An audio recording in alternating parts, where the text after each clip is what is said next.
الجنات بحلول شهر الصوم والرحمات والرضوان.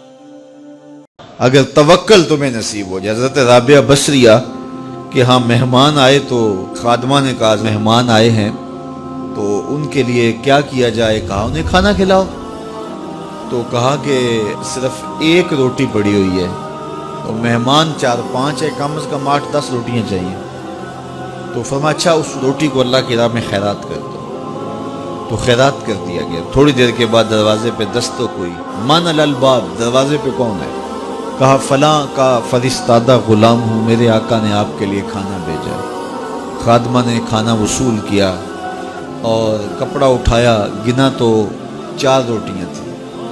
تو کہا جلدی جلدی اس کو واپس کر دو, اس کے آقا نے کسی اور گھر بھیجا ہوگا, یہ غلطی سے ہمارے گھر آ گیا.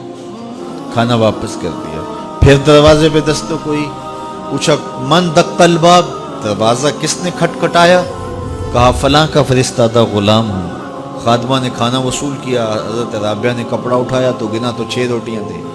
کہا اس کے آقا نے کسی اور ہاں بھیجا ہوگا, یہ غلطی سے ہمارے گھر آ گیا. کھانا واپس کر دیا. پھر دروازے پہ دستک ہوئی تو پوچھا دروازے پہ کون ہے؟ کہا فلاں آقا کا بھیجا ہوا غلام ہوں. اور انہوں نے کہا یہ کھانا حضرت رابعہ کو دے کے آنا ہے. تو خادمہ نے وصول کیا. حضرت رابعہ نے کپڑا اٹھایا, گنا تو 10 روٹیاں تھیں. کہا ہاں یہ کھانا ہمارا, اس کو رکھ لو اور مہمانوں کو کھلا دو. کہا حضرت پہلے 2 بھی تو آپ کا ہی نام لیتے تھے اور اسی دہلیز پہ آئے تھے. کہا میرے رب کا وعدہ ہے جو 1 دیتا ہے میں اس کو 10 دیتا ہوں. تو پہلے 4 روٹیاں تھی, پھر 6 روٹیاں تھی. میں نے کہا مالک 10 دے گا تو تیری بندی وصول کرے گی. تو اگر اس پہ توکل قائم ہو جائے, اس پہ بھروسہ قائم ہو جائے, وہ وہاں سے دیتا ہے جہاں سے بندے کو گمان بھی نہیں ہوتا. تو جب انسان اللہ کے فضل پر توکل قائم کر لیتا ہے تو پھر کام کاج ضرور کرتا ہے, لیکن اس کی زندگی کی جو ٹینشن ہے وہ ختم ہو جاتی ہے. بس وہ جتنا کر سکتا ہے وہ کرے, باقی چھوڑ دے اس پہ, تو پھر وہ خزانہ غیب سے نصیب فرمائے گا.